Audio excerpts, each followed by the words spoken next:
Hello friends, आप सभी का अपने एच ट्यूटोरियल पर स्वागत है। तो देखिए, जेक बोर्ड क्लास 9th का 2 मार्च को सोशल साइंस का फाइनल एग्जाम है।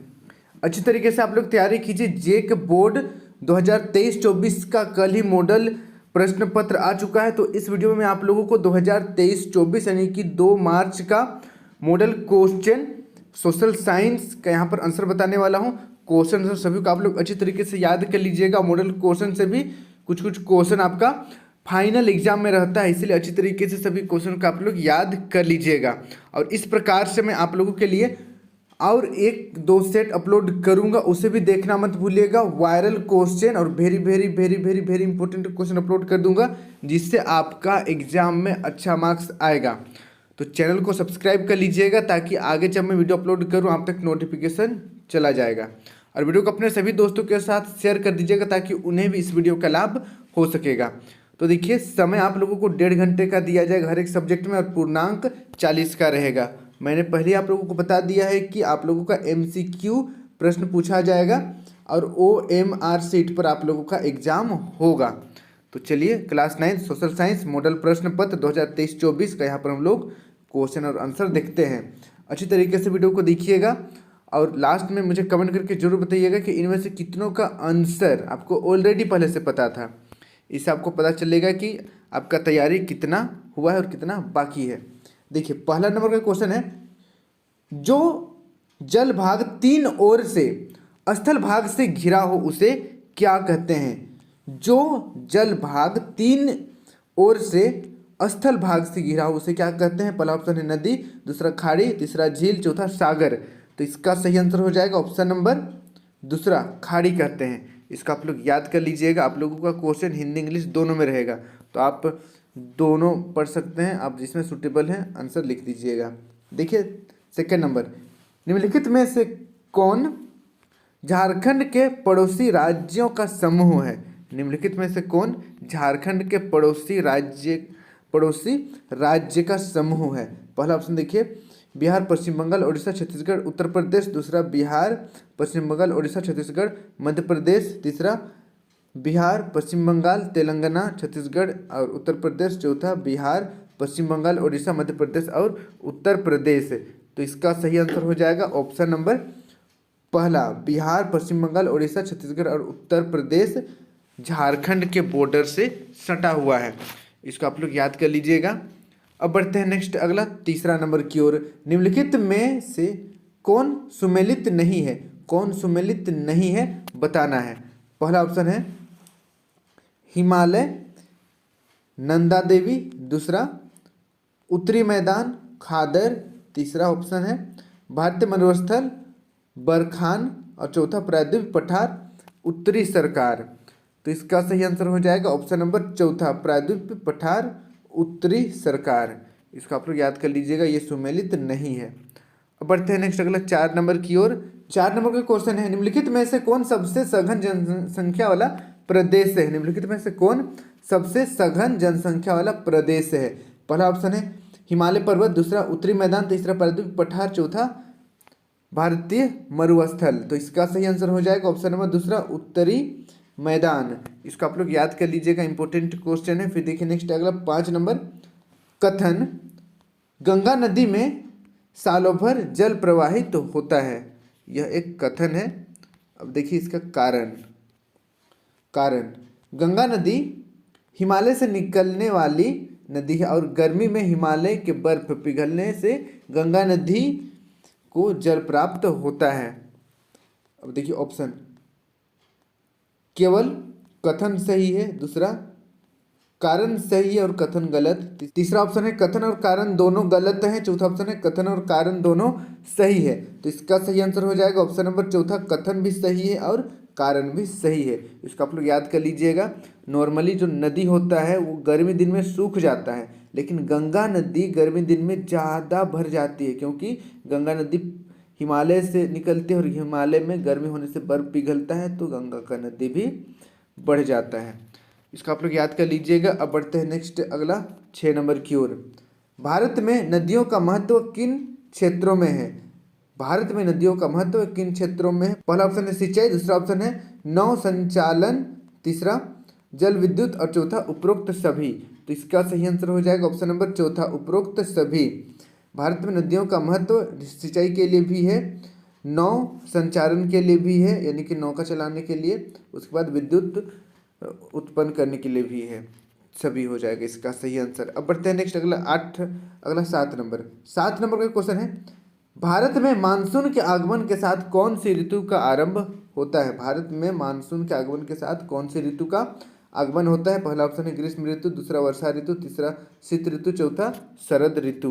तो इसका सही आंसर हो जाएगा ऑप्शन नंबर दूसरा वर्षा ऋतु। इसको आप लोग याद कर लीजिएगा, मानसून आएगा पानी बरसेगा तो वर्षा ऋतु पहुंच जाएगा। अब बढ़ते हैं नेक्स्ट अगला 8 नंबर की ओर। 8 नंबर का क्वेश्चन है, जहां 200 सेंटीमीटर से अधिक वर्षा होती है वहां किस तरह के वन पाए जाते हैं? जहां 200 सेंटीमीटर से अधिक वर्षा होती है वहां किस तरह के वन पाए जाते हैं? पहला ऑप्शन है उष्णकटिबंधीय सदाबहार वन, दूसरा उष्णकटिबंधीय पतझड़ वन, तीसरा कंटीले वन तथा झाड़ियां, चौथा ऑप्शन है उपरोक्त सभी। तो इसका सही आंसर हो जाएगा ऑप्शन नंबर पहला उष्णकटिबंधीय सदाबहार वन। इसका आप लोग याद कर लीजिएगा, इंपॉर्टेंट क्वेश्चन है। अब बढ़ते हैं नेक्स्ट अगला 9 नंबर की ओर। प्रति 1000 पुरुषों पर महिलाओं की संख्या को क्या कहते हैं? प्रति 1000 पुरुषों पर महिलाओं की संख्या को क्या कहते हैं? पहला ऑप्शन है जनसंख्या संरचना, दूसरा ऑप्शन है जनसंख्या अनुपात, तीसरा ऑप्शन है लिंग अनुपात, चौथा ऑप्शन है आयु संरचना। तो इसका सही आंसर हो जाएगा ऑप्शन नंबर तीसरा लिंग अनुपात कहते हैं। इसको आप लोग याद कर लीजिएगा, इंपॉर्टेंट क्वेश्चन है। अब बढ़ते हैं नेक्स्ट अगला क्वेश्चन की ओर। 10 नंबर का क्वेश्चन है, निम्नलिखित में कौन जन्म दर पर सही अर्थ है? निम्नलिखित में से कौन जन्म दर पर सही अर्थ है? पहला ऑप्शन है एक वर्ष में प्रति 1000 व्यक्तियों में जितने जीवित बच्चे का जन्म होता है, दूसरा एक वर्ष में प्रति 1000 व्यक्तियों में जितने जीवित तथा मृत बच्चों का जन्म होता है, तीसरा एक वर्ष में प्रति 1000 व्यक्तियों में जितने मृत बच्चों का जन्म होता है, और चौथा एक वर्ष में प्रति 1000 व्यक्तियों में जितने बच्चों का प्रवास होता है। तो इसका देखिए जन्म दर का सही अर्थ है ऑप्शन नंबर पहला एक वर्ष में प्रति 1000 व्यक्तियों में जितने जीवित बच्चों का जन्म होता है। तो इसका आप लोग याद कर लीजिएगा, इंपॉर्टेंट क्वेश्चन है। अब हम लोग बढ़ते हैं नेक्स्ट 11 नंबर की ओर। 11 नंबर का क्वेश्चन है, किसी भी देश में कानून बनाने का सबसे बड़ा अधिकार किसको होता है? किसी भी देश में कानून बनाने का सबसे बड़ा अधिकार किसको होता है? पहला ऑप्शन है राष्ट्रपति, दूसरा प्रधानमंत्री, तीसरा संसद, चौथा सर्वोच्च न्यायालय। तो इसका सही आंसर हो जाएगा ऑप्शन नंबर तीसरा संसद को अधिकार होता है। इसको आप लोग याद कर लीजिएगा। अब बढ़ते हैं नेक्स्ट अगला 12 नंबर की ओर। दक्षिण अफ्रीका में रंग भेद कब खत्म हुआ? दक्षिण अफ्रीका में रंग भेद कब खत्म हुआ? पहला ऑप्शन है 26 अप्रैल 1948, दूसरा ऑप्शन है 26 अप्रैल 1994 में, तीसरा ऑप्शन है 26 जून 1989 ईस्वी में, और चौथा ऑप्शन है 26 जनवरी 1994 ईस्वी में। तो इसका सही आंसर हो जाएगा ऑप्शन नंबर दूसरा 26 अप्रैल 1994 ईस्वी में दक्षिण अफ्रीका में रंग भेद खत्म हुआ। फिर देखिए नेक्स्ट अगला 13 नंबर। लोकतंत्र जनता का जनता के द्वारा और जनता के लिए शासन है, यह परिभाषा किसने दी है? पहला ऑप्शन है अब्राहम लिंकन ने, दूसरा रूजवेल्ट ने, तीसरा महात्मा गांधी ने, चौथा वुडरो विल्सन ने। तो इसका सही आंसर हो जाएगा ऑप्शन नंबर पहला अब्राहम लिंकन ने। तो इसका आप लोग याद कर लीजिएगा, इंपॉर्टेंट क्वेश्चन है। अब बढ़ते हैं हम लोग नेक्स्ट अगला क्वेश्चन की ओर। 14 नंबर का क्वेश्चन है, संविधान सभा की पहली बैठक कब हुई? बहुत ही ज़्यादा इंपॉर्टेंट क्वेश्चन है। संविधान सभा की पहली बैठक कब हुई? दिसंबर 1946 ईस्वी, दूसरा ऑप्शन है जुलाई 1946 ईस्वी, तीसरा ऑप्शन है नवंबर 1949 ईस्वी, और चौथा ऑप्शन है दिसंबर 1949 ईस्वी। तो इसका सही आंसर हो जाएगा ऑप्शन नंबर पहला दिसंबर 1946 ईस्वी में संविधान सभा की पहली बैठक हुई थी। तो इसको आप लोग याद कर लीजिएगा, बहुत ज़्यादा इंपॉर्टेंट क्वेश्चन है। फिर देखिए नेक्स्ट अगला 15 नंबर, लोकसभा चुनाव के लिए भारत को कितने निर्वाचित क्षेत्रों में बांटा गया है? पहला ऑप्शन है 541, दूसरा ऑप्शन है 543, तीसरा ऑप्शन है 541 और चौथा ऑप्शन है 243। तो ये बहुत ही ज़्यादा इंपॉर्टेंट क्वेश्चन है, आईएमपी क्वेश्चन है, very very very important question है, अच्छी तरीके से आप लोग याद कर लीजिएगा। तो इसका सही आंसर हो जाएगा ऑप्शन नंबर दूसरा, 543 निर्वाचित क्षेत्रों में बांटा गया है पूरे लोकसभा को। इसका आप लोग याद कर लीजिएगा। अब हम लोग बढ़ते हैं नेक्स्ट अगला क्वेश्चन की ओर।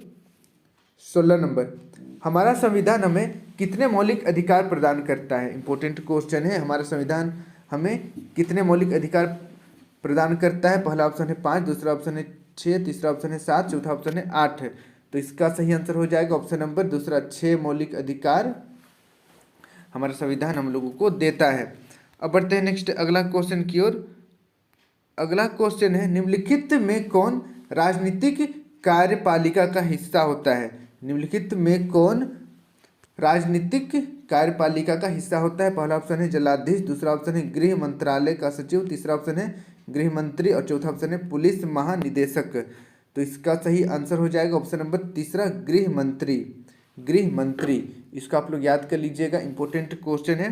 फिर देखिए नेक्स्ट 18 नंबर। 18 नंबर का क्वेश्चन है, सरकारी निर्णय से उठने वाले विवादों का निपटारा कौन करता है? पहला ऑप्शन है सर्वोच्च न्यायालय, दूसरा राष्ट्रपति, तीसरा प्रधानमंत्री, चौथा मुख्यमंत्री। तो इसका सही आंसर हो जाएगा ऑप्शन नंबर पहला, सर्वोच्च न्यायालय। सर्वोच्च न्यायालय यानी कि सुप्रीम कोर्ट, इसका आप लोग याद कर लीजिएगा। अब बढ़ते हैं नेक्स्ट अगला 19 नंबर की ओर। किसके नेतृत्व वाली पार्टी ने 1971 के लोकसभा चुनाव में गरीबी हटाओ का नारा दिया था? पहला ऑप्शन है जयप्रकाश नारायण, दूसरा इंदिरा गांधी, तीसरा मोरारजी देसाई और चौथा एन.टी. रामा राव। तो इसका सही आंसर हो जाएगा ऑप्शन नंबर दूसरा, इंदिरा गांधी। इंदिरा गांधी, तो इसको आप लोग याद कर लीजिएगा, इंपॉर्टेंट क्वेश्चन है। अब बढ़ते हैं नेक्स्ट अगला क्वेश्चन की ओर। 20 नंबर। 20 नंबर का क्वेश्चन है, केंद्र सरकार का प्रमुख कौन होता है? बताइए, केंद्र सरकार का प्रमुख कौन होता है? पहला ऑप्शन है राष्ट्रपति, दूसरा राज्यपाल, तीसरा प्रधानमंत्री, चौथा मुख्यमंत्री। तो इसका सही आंसर हो जाएगा केंद्र सरकार का प्रमुख प्रधानमंत्री होता है, जो अभी हमारे देश के नरेंद्र मोदी हैं, ठीक है, प्रधानमंत्री हैं, केंद्र सरकार के प्रमुख हैं। इसको आप लोग याद कर लीजिएगा। अब बढ़ते हैं नेक्स्ट अगला 21 नंबर। 21 नंबर का क्वेश्चन है, एक वर्ष में किसी भूमि पर एक से ज़्यादा फसल पैदा करने की विधि क्या कहलाती है? पहला ऑप्शन है खरीफ फसल, दूसरा ऑप्शन है बहुविध फसल प्रणाली, तीसरा ऑप्शन है फसल चक्र और चौथा रबी फसल। तो इसका सही आंसर हो जाएगा ऑप्शन नंबर दूसरा, बहुविध फसल प्रणाली। बहुविध फसल प्रणाली, इसको आप लोग याद कर लीजिएगा, इंपॉर्टेंट क्वेश्चन है। अब बढ़ते हैं नेक्स्ट अगला क्वेश्चन की ओर। 22 नंबर। 22 नंबर का क्वेश्चन है, निम्नलिखित कथनों में से पालमपुर के संदर्भ में कौन सा कथन सत्य है? पहला ऑप्शन है पालमपुर में 450 परिवारों में से लगभग 1/3 परिवारों के पास खेती के लिए भूमि नहीं है, दूसरा पालमपुर में दुग्ध उत्पादन मुख्य आर्थिक क्रिया है, तीसरा पालमपुर आसपास के गरीबों और कस्बों से भली भांति नहीं जुड़ा हुआ है, और चौथा पालमपुर में रोगियों के उपचार की कोई व्यवस्था नहीं है। तो इसका सही आंसर हो जाएगा ऑप्शन नंबर पहला, कि पालमपुर में 450 परिवारों में से लगभग 1/3 परिवारों के पास खेती के लिए भूमि ही नहीं है। तो इसको आप लोग याद कर लीजिएगा। अब बढ़ते हैं नेक्स्ट अगला क्वेश्चन की ओर। 23 नंबर। 23 नंबर का क्वेश्चन है, जापान जैसे देशों ने अपने देश के विकास के लिए किस चीज़ का निवेश किया? पहला ऑप्शन है शिक्षा पर निवेश, दूसरा परिवहन पर निवेश, तीसरा कृषि पर निवेश और चौथा खनन पर निवेश। तो इसका सही आंसर हो जाएगा ऑप्शन नंबर पहला, शिक्षा पर निवेश। शिक्षा पर निवेश किया जापान ने और अभी काफ़ी विकसित हो चुका है। अब बढ़ते हैं नेक्स्ट अगला 24 नंबर। 24 नंबर का क्वेश्चन है, इनमें से कौन तृतीयक क्षेत्र के क्रियाकलापों में नहीं आते हैं? पहला ऑप्शन है बैंकिंग, दूसरा शिक्षा, तीसरा खनन, चौथा पर्यटन। तो इसका सही आंसर हो जाएगा ऑप्शन नंबर तीसरा, खनन। खनन तृतीयक क्षेत्र के क्रियाकलापों में नहीं आते हैं। खनन प्राथमिक क्रिया है। अब बढ़ते हैं नेक्स्ट अगला 25 नंबर। 25 नंबर का क्वेश्चन है, भारत सरकार ने कक्षा में बच्चों की उपस्थिति को बढ़ावा देने के लिए कौन सी योजना क्रियान्वित की?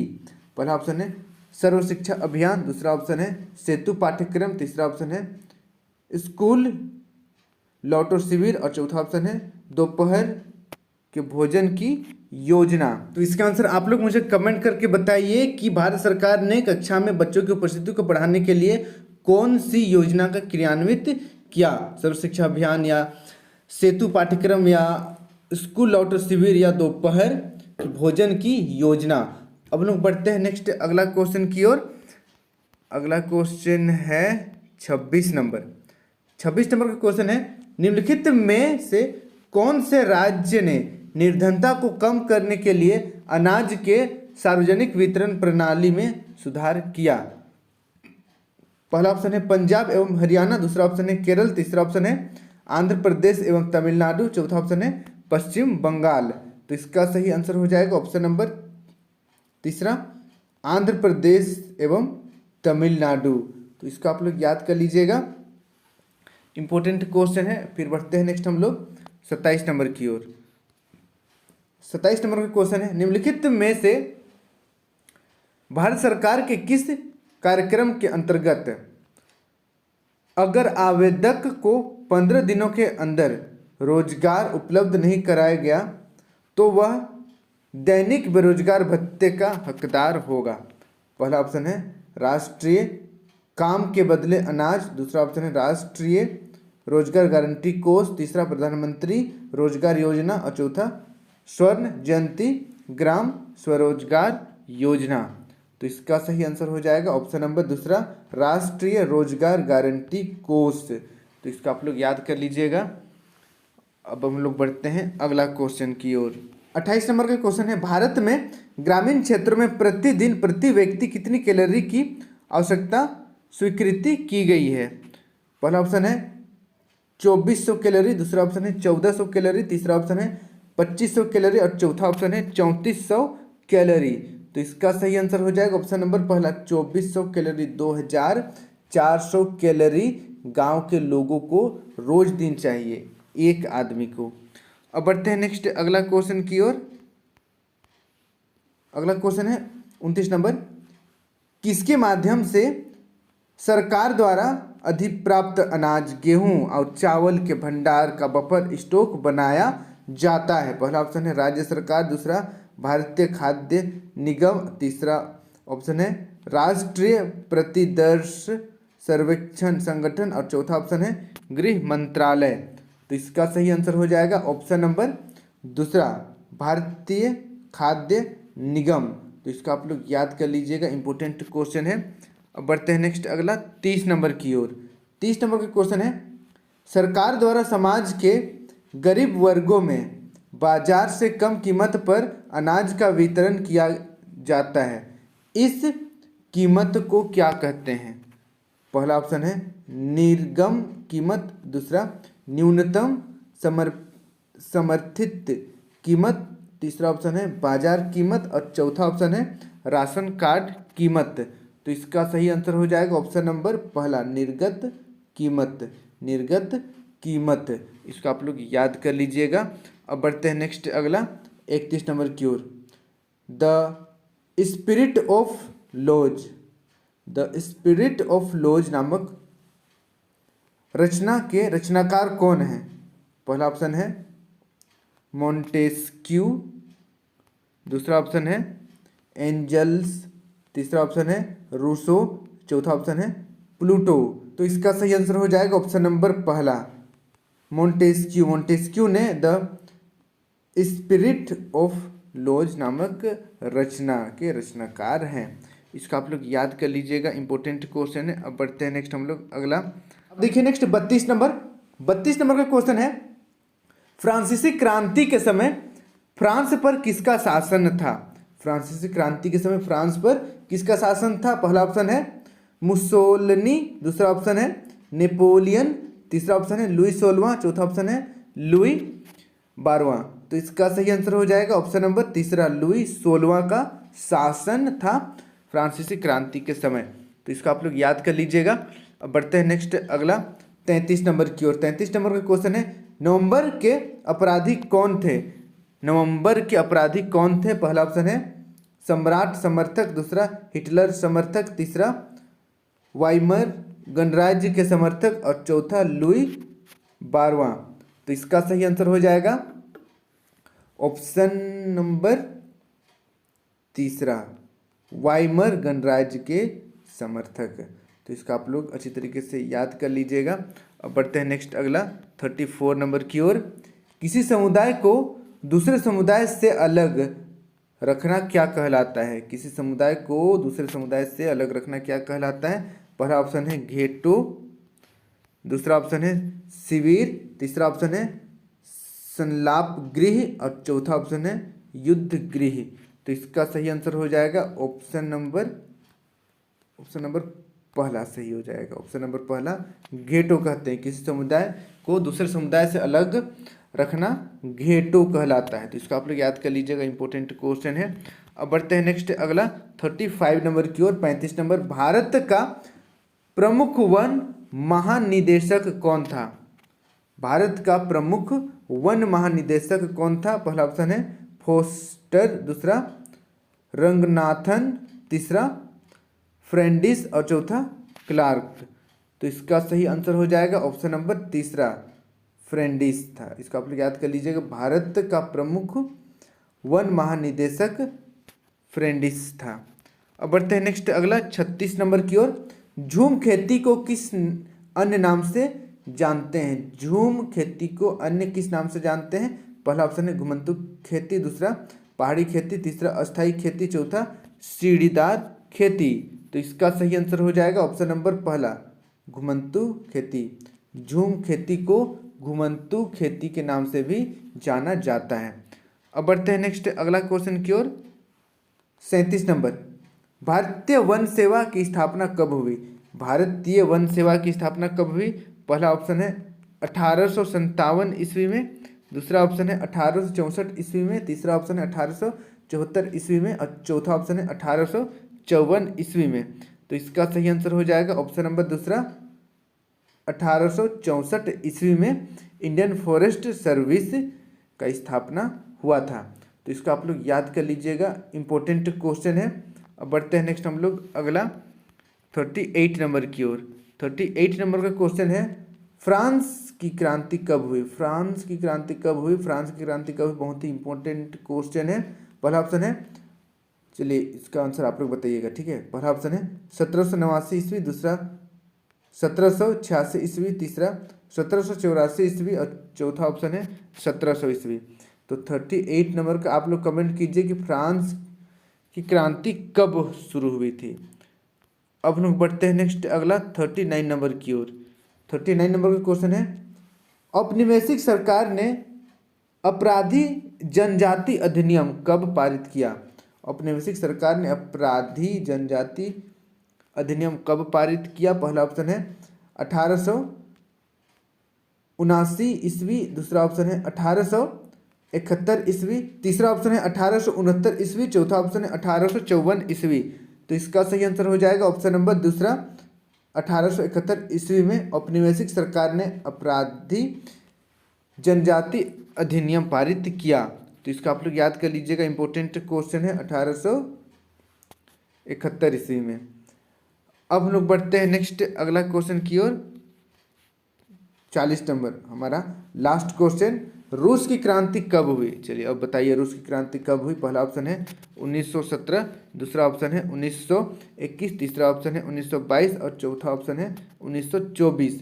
तो इसका सही आंसर हो जाएगा ऑप्शन नंबर पहला, 1917 ईस्वी में फ्रांस की क्रांति हुई थी। तो इसको आप लोग अच्छी तरीके से याद कर लीजिएगा। यहाँ पर जितना भी मैंने क्वेश्चन आप लोगों को बताया सभी मॉडल सेट 2024 का ओरिजिनल क्वेश्चन है। अच्छी तरीके से आप लोग सभी क्वेश्चन को याद कर लीजिएगा। यहाँ से भी कुछ कुछ क्वेश्चन आप लोगों को फाइनल बोर्ड एग्जाम में रहता है, अच्छी तरीके से याद कर लीजिएगा। और इसके बाद में आप लोगों के लिए वायरल क्वेश्चन और very very very important question upload कर दूंगा। नीचे डिस्क्रिप्शन में सबका लिंक आपको मिल जाएगा और बाकी सब्जेक्ट का भी मॉडल क्वेश्चन का वीडियो आपको नीचे डिस्क्रिप्शन में मिल जाएगा। आज के लिए इतना ही। Thank you for watching video. जय हिंद, जय भारत।